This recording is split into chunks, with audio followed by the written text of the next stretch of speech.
Temos observado que a grande maioria dos cristãos, no tocante aos assuntos escatológicos, não tem feito aquilo que os bereanos fizeram, ao ouvir a palavra ministrada por Paulo. Muitos têm aceitado a hipótese pré-tribulacionista como verdade absoluta, por falta de interesse em estudar as profecias escatológicas. Outros por falta de entendimento ao julgar esses assuntos muito complicados, o que na realidade não é verdade. A maioria das igrejas protestantes tem adotado o pré-tribulacionismo como base doutrinária para entender os últimos acontecimentos. Isso se deve ao fato da maior parte dessas igrejas ter surgido a partir do começo do século XIX, época em que começou a ser divulgado o pré-tribulacionismo por parte dos irmãos. Esse tipo de interpretação influenciou todas as igrejas do período, das quais as atuais são herdeiras, seja elas tradicionais, pentecostais ou neopentecostais. Anterior a esse período, século XIX, não havia distinção entre arrebatamento e a segunda vinda em glória. O maior exemplo dessa posição é a igreja primitiva. Ao ler a carta de Paulo, Pedro e João, fica explícito que eles, como toda a igreja primitiva, esperava a volta do Senhor já em seus dias, vivendo em pleno processo tribulacional. Essa vinda não seria para evitar que a igreja entrasse no processo de tribulação, e sim para tirá-los da tribulação em que a igreja vivia. Segundo Tessalonicenses, capítulo 1, versículos 7 ao 10. Eles relacionavam essa tribulação e perseguição desencadeada pelo Império Romano à grande tribulação profetizada por Jesus, e o imperador perseguidor ao anticristo.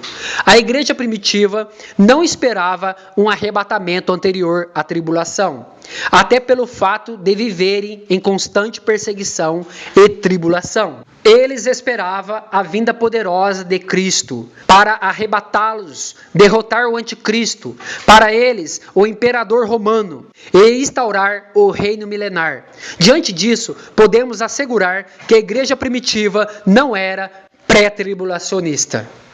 A revelação escatológica neotestamentária, principalmente o Apocalipse, é dirigida à igreja.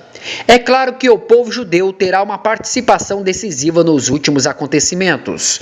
Porém, a presença da igreja nesse contexto, inclusive o tribulacional, é inegável à luz da palavra.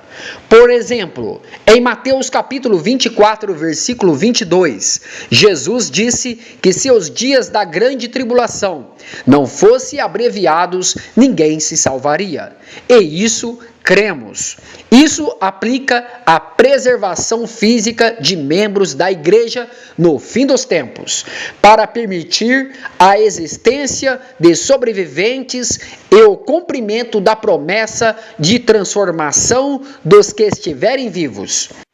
Não entendemos que seja uma salvação a nível espiritual, pois a nossa salvação espiritual independe dos danos físicos causados num processo tribulacional.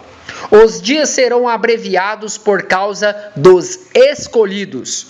Os pré-tribulacionistas detêm a relacionar esses escolhidos ao povo judeu.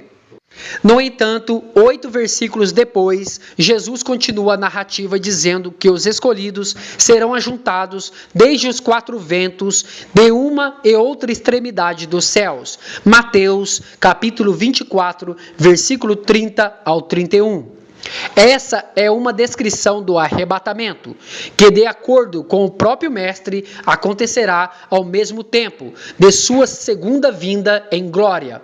Note que os escolhidos serão ajuntados, arrebatados.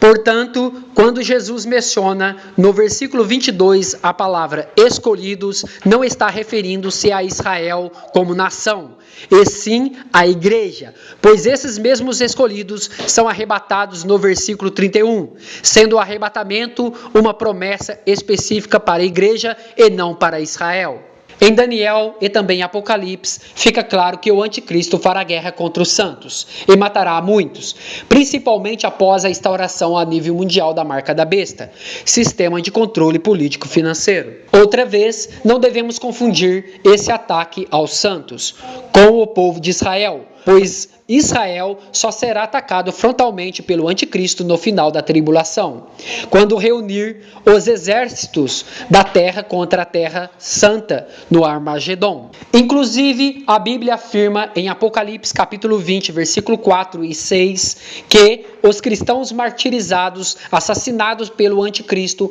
por não aceitarem a nova ordem mundial, a marca da besta, ressuscitarão na primeira ressurreição, excluindo categoricamente uma ressurreição em massa antes da tribulação, como é defendida pelos pré-tribulacionistas.